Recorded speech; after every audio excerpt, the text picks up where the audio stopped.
ketika Pak Erick Thohir terpilih sebagai ketua PSSI, muncul di benak saya tanda tanya, ya bagaimana ke depan PSSI? Kami tidak melakukan kapasitas beliau sebagai seorang menteri, tapi satu sisi kami juga bagaimana ke depan BUMN ketika Pak Erick Thohir merangkap sebagai ketua PSSI. Ada anggapan tentu di masyarakat bahwa bagaimana dengan olahraga yang lain? Jangan-jangan ini hanya dianaktirikan olahraga yang lain. Harusnya beliau dengan posisi sebagai Menpora ini sudah sangat-sangat terhormat.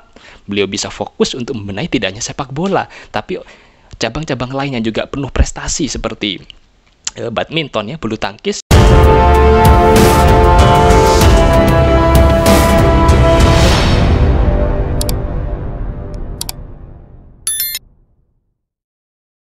Banyak guru berpidato atau menyampaikan di depan murid-muridnya kira-kira seperti ini. Nah, 20 tahun yang akan datang, 30 tahun yang akan datang, kelak kalianlah yang akan menjadi pemimpin masa depan bangsa. Kepala sekolah di dalam beberapa kesempatan upacara dan juga dewan guru yang bergantian menjadi pembicara juga sering mengatakan bahwa wahai anak-anakku sekalian, kalianlah para pemuda sebagai agen perubahan di masa depan. Kalianlah adalah cikal bakal pemimpin masa depan bangsa, karena adalah penerus bangsa. Maka dari itu, teruslah rajinlah belajar, galilah potensi Anda, agar kemudian kalian kelak di tahun-tahun yang akan datang, apalagi Indonesia akan masuki masa era keemasan pada tahun 2025 yang katanya adalah ada bonus demografi di sana, maka memang para anak-anak kita disiapkan untuk jadi pemimpin di masa yang akan datang. Saya kira tidak hanya guru yang menyampaikan itu, ya, para pendidik.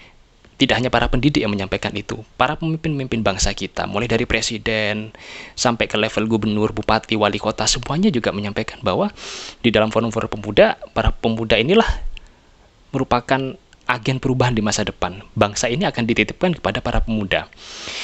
Nah, baru-baru ini kita melihat satu fenomena yang cukup menarik, ya, tapi juga menjadi satu hal yang cukup dalam tanda kutip agak memprihatinkan bagi kami khususnya di sini sebagai pemerhati di bidang pendidikan, ya, khususnya melihat bagaimana fenomena yang terjadi kemarin.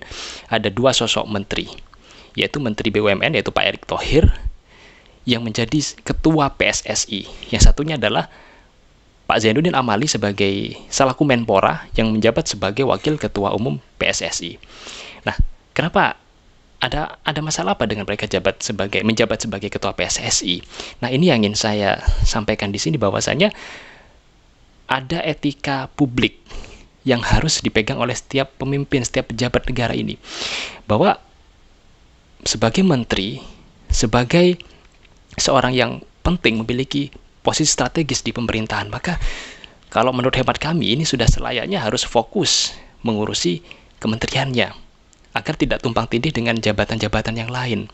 Nah, ketika kemudian Pak Erick Thohir menjadi menteri, ketika Pak Erick Thohir terpilih sebagai ketua PSSI, muncul di benak saya tanda tanya, ya bagaimana ke depan PSSI? Kami tidak melakukan kapasitas beliau sebagai seorang menteri, tapi satu sisi kami juga bagaimana ke depan BUMN ketika Pak Erick Thohir merangkap sebagai ketua PSSI. Nah, begitu pula dengan Pak Zainuddin Amali, ini yang juga dalam tanda kutip agak, ya gimana kami menyampaikan, ya, sebagai seorang Menpora, tugasnya adalah membawahi, mengontrol semua bidang olahraga, induk-induk ataupun organisasi-organisasi yang ada di bawah Kemenpora ini. Tidak hanya sepak bola, semua cabang olahraga itu semuanya ada di bawah naungan Kementerian Olahraga. Nah, tapi satu sisi beliau terpilih, mencalonkan dan kemudian terpilih sebagai wakil ketua PSSI yang fokusnya adalah sepak bola. Ada anggapan tentu di masyarakat bahwa bagaimana dengan olahraga yang lain? Jangan-jangan ini hanya dianaktirikan olahraga yang lain. Harusnya beliau dengan posisi sebagai Menpora ini sudah sangat-sangat terhormat.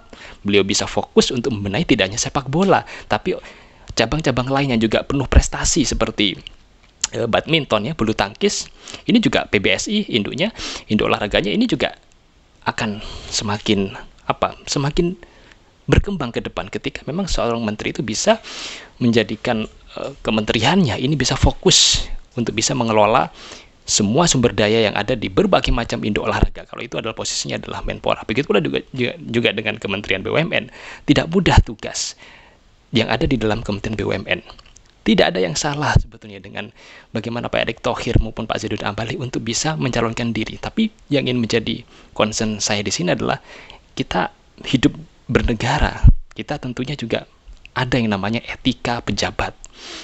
Ketika sudah memiliki jabatan tertentu dan itu memang berat sekali tugasnya, maka kalau menurut opini saya lebih baik adalah fokus untuk menyelesaikan tugasnya sampai nanti selesai pemerintahan di Kabinet Indonesia Maju. Itu alangkah lebih bijak dan lebih bagus kalau menurut saya beliau berdua ini bisa fokus ke sana. Tapi kalau inginnya adalah PSSI ingin membenahi sepak bola karena kecintaan kepada sepak bola, tidak ada masalah juga. Tapi yang kami khawatirkan adalah ketika kemudian ada tumpang tindih jabatan, ada hal-hal yang harusnya bisa fokus, dikelola fokus, tapi menjadi tidak fokus.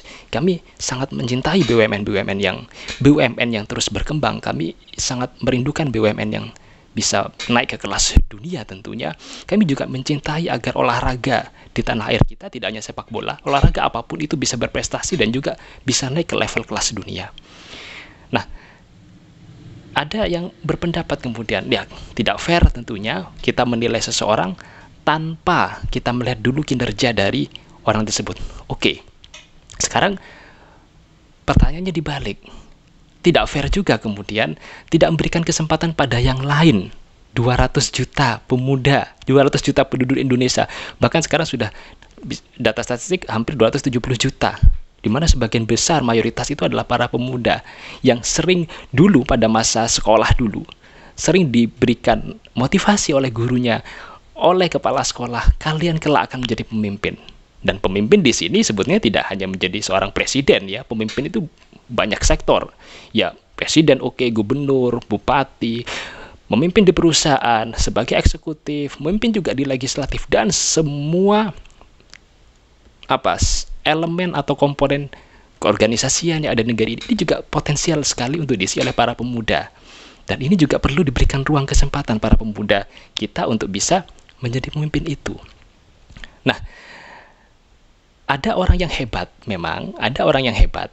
Dia bisa mengelola, dia bisa rangkap jabatan. Dan hasilnya ketika dia mengelola berbagai macam amanah itu luar biasa. Tetapi juga ada tipikal orang, banyak juga tipikal orang yang butuh fokus pada satu posisi untuk bisa menghasilkan karya terbaik di tempat itu.